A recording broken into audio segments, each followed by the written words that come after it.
The rain hasn't stopped for 3 days. Ryan stood by the window of the penthouse. She was never allowed to leave without permission, watching the city blur beneath sheets of water behind her. The door clicked open. She didn't turn around. She already knew those footsteps. "You're avoiding me." Jungkook's voice was soft, deceptively so, like velvet wrapped around a blade. "I'm standing in the middle of your living room, Jungkook." Hardly avoiding. Her voice came out steadier than she felt. He circled her slowly, his expensive leather shoes silent on the marble floor. When he stopped in front of her, his eyes, those dark, bottomless eyes that once made her heart flutter in high school, now bent her like a butterfly to a boat. He was taller than he had been 5 years ago, broader, deadlier. The Jungkook who used to share his lunch with her had been replaced by the man who ran the underground of Seoul with iron fist and a smile that never reached his eyes. "Then why haven't you answered my question?" He tilted his head, a strand of black hair falling across his forehead. "It's been 72 hours, Ryan. I proposed to you. You said you'd think about it." Ryan finally turned to face him fully. "You didn't propose, you informed me. There's a difference." Jungkook's jaw tightened almost imperceptibly. "I've gave you a ring. I got down on one knee. I asked you to marry me. You had your men surround my apartment building before you asked. You had my phone tapped, you had my boss fire me, so I'd have nowhere to go but here." Her voice rose, the dam of 3 days of silence finally cracking. "That's not a proposal, Jungkook. That's a hostage situation with jewelry." His face didn't change, not a flicker of guilt, not a shadow of remorse. Instead, he stepped closer, so close that she could smell his cologne. Something that is quite darker, something that is almost like cedar. Like, it's something that you cannot forget. He reached out and tucked the strand of her hair behind her ear, his finger lingering on her jaw. "You don't understand, do you?" His whisper was almost tender. "Almost. I've been in love with you since we were 17. I've watched you date other men. I watched you smile at them, laugh with them, touch them." His hand dropped to her shoulder, grip tightening fractionally. "I killed them. Every single one of them. Not because I wanted to, but because I had to. Because the sight of someone else's hand on you made me want to burn the whole world down." Ryan's blood ran cold. "What?" Park Jimin, remember him? The art student with the stupid smile. Jungkook's eyes glittered. "Car accident." They said, "Tragic." Except there was no accident. There was me, a knife, and 7 minutes of his pathetic breathing. "You're lying." But her voice shook. Jimin had died 3 years ago. She had cried on Jungkook's shoulder at the funeral. He had held her, stroked her hair, told her everything would be okay. "Am I?" Jungkook laughed, a soft broken sound. Kim Tae-young, the musician, vanished into thin hair. His body is at the bottom of the Han River, wrapped in 3 layers of chain. He stepped back, spreading his arms as if presenting evidence to a jury. "Every man who ever looked at you twice is either dead or wishing they were. And you want to know the worst part?" Tears were streaming down Ryan's face now. She couldn't move. She couldn't breathe. "I enjoyed it," he said. "I enjoyed every single second of removing them from this earth. They had something that belonged to me. You belong to me, Ryan. You always have. You just never realize it." She threw the ring at him. It hit his chest and clattered to the floor, a beautiful obscene diamond that cost more than most people's homes. "I'm not a thing you can own," Ryan screamed, shoving him backwards with both of her hands. He didn't move an inch. "You killed people because of me, because of something delusional obsession you mistook for love. That's not love, Jungkook. That's sickness. It's the same thing." He grabbed her wrist, yanking her forward until her chest pressed against his. His breathing had gone rigid, his composure had finally cracking like cheap plaster. "When you love someone the way I love you, there's no difference between devotion and disease. I will kill for you, and I have. I would die for you, if there's a chance of that situation. I've done things that would make you vomit just to keep you safe, just to keep you mine. I never asked you to. You never had to. They stood there, chest heaving, rain hammering against the glass. Ryan could feel his heartbeat fast, desperate, nothing like the cold-blooded monster he presented to be. Or maybe everything like him. Maybe the desperation was the point. You're scaring me, she whispered, and for the first time in years, Sean Jungkook's mask shattered. His hands loosened, his eyes, those terrifying, beautiful eyes, went wide with something that looked like horror. He obviously respected her, so he dropped her wrist and stumbled backward, running both of his hands through his hair until it stood in wild disarray. Good, he said, but his voice cracked. You should be scared. I'm scared too. Of what? Of waking up one day and realizing that no amount of blood is enough to keep you. He looked at her then, really looked at her, like she was the last light in a world he had willingly darkened. I've built an empire on bodies, Van. I've made kings bow to me. I've made men beg for death rather than face me, but you could destroy me with a single word, and the worst part is I'd let you. I'd fucking thank you. The next morning, when tried to leave, she made it to the elevator before 4 men in black suits appeared, blocking her path, not touching her, not threatening, just standing there like a wall of human concrete. Mr. June's orders, ma'am, the tallest one said. For your safety. My safety, she repeated flatly. For his convenience. No answer. There was never any answer to those questions that she asked anyone. She was back in the penthouse when Jungkook arrived that evening, looking exhausted, the white shirt stained with something dark at the cuff. He saw her sitting on the couch, arms crossed, and something in his expression softened. You're still here. Your goons are still at the elevator. Where exactly was I supposed to go? He knelt in front of her, not dramatically this time, just tiredly, like a man carrying the weight of 1,000 sins. He reached for her hand. She let him take it, if only because pulling away seemed pointless. I know you hate me, he said quietly. You should. I hate myself most days. But I can't. I can't let you go, Ryan. I just can't. Ryan, I've died. I spent a year away from you, the year I built the cartel from scratch, every night I dreamed of your face, every kill I made. I saw your eyes judging me, every victory felt hollow because you weren't there to see it. Then why did you come back? Because I'm selfish. He pressed his palm to his cheek and she felt a slight tremor in his body. Because I'd rather have you hate me in person than love me from a distance. Because you're the only thing in the world that makes me feel human, and without you, I'm just a monster. Wearing a watch. Ryan pulled her hand away. Not cruelly, but firmly. You're a monster, Jungkook. You killed Jim. You killed Dave. People I care about, people who didn't deserve to die just because they happen to like me. I know. Do you? Do you actually understand what your looks like right now, what you took from me? He looked up at her, and for the first time, she saw tears in his eyes. Real tears, not the performative kind. I took everything and I would do it again. That part I can't apologize for, no matter how much I wish I could. 3 weeks passed. Ryan stopped trying to leave, not because she gave up, but because she realized something. There was nowhere to go that Jungkook's reach didn't extend. He owed the police, he owed the media, he owed half of the government officials running would just get innocent people hurt. So she decided something else. She stayed. And she made his life hell. She refused to wear the ring. She slept in the guest room. She made him eat dinner alone while she read books on the balcony. She answered every sweet word with silence, every tender touch with stone. It was working. She could see him crumbling. The controlled mafia boss was coming undone at the seams. His men exchanging nervous glances as their leader became more erratic, more volatile, more desperate. You're torturing me, he said one night, standing in a doorway at 3 a.m. looking like he hadn't slept in days. Good, she replied, not looking up from her book. Now you know how it feels. Why, please? Please what? Please forgive me. Please pretend the blood on your hand doesn't exist. She finally looked at him, and her eyes were dry, hard, nothing like the weeping woman from weeks ago. You wanted me here, Jungkook. Here I am, but you don't get to have the version of me that loves you. You murdered her when you killed my friends. He flinched like she had struck him. Actually flinched. You're wrong, he whispered. Am I? He crossed the room in 3 strides and dropped to his knees beside her bed, not kneeling, not posturing, just falling like a puppet with cut strings. He grabbed the edge of her blanket with lead-knuckled hand. I would burn every bridge, kill every enemy, destroy every part of myself that isn't you. He said, his voice wet and raw. Tell me what to do, tell me how to fix this. I'll do anything. Anything. think.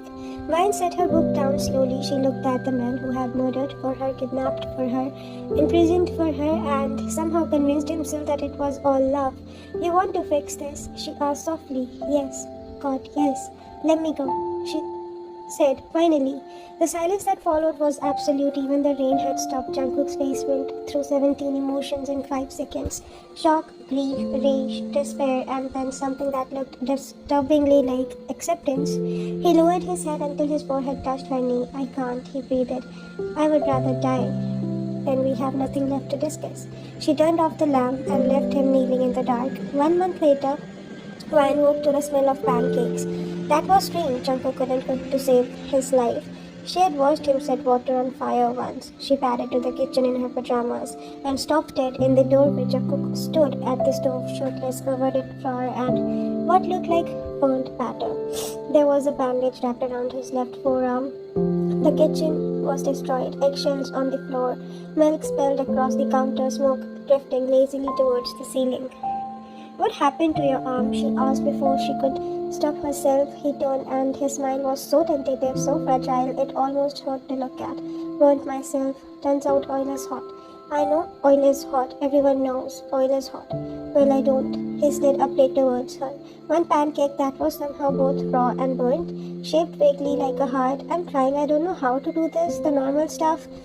The soft stuff. I've spent 10 years learning how to break things and 5 minutes learning how to make pancakes. He laughed. But it was hollow. I'm not good at this, Ryan. I'm not good at anything except feelings and wanting you. But I'm trying, she started. Thinking something and then... Obviously she looked at the pancakes.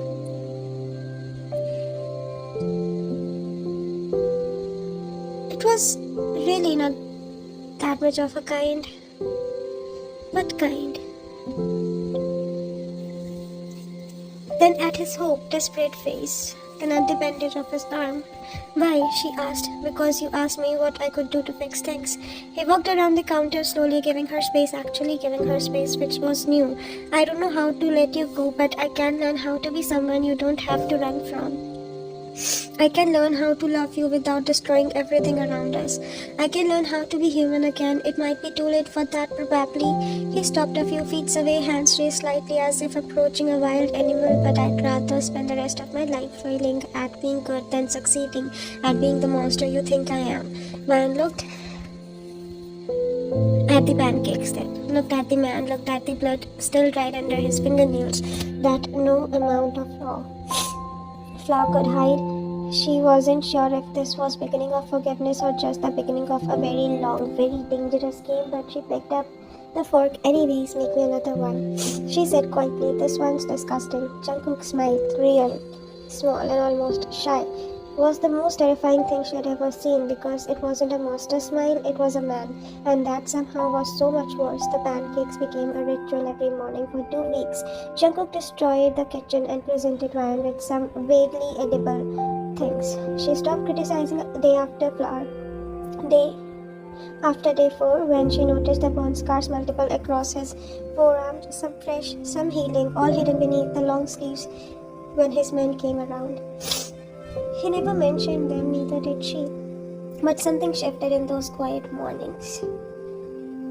Something that really shifted.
you.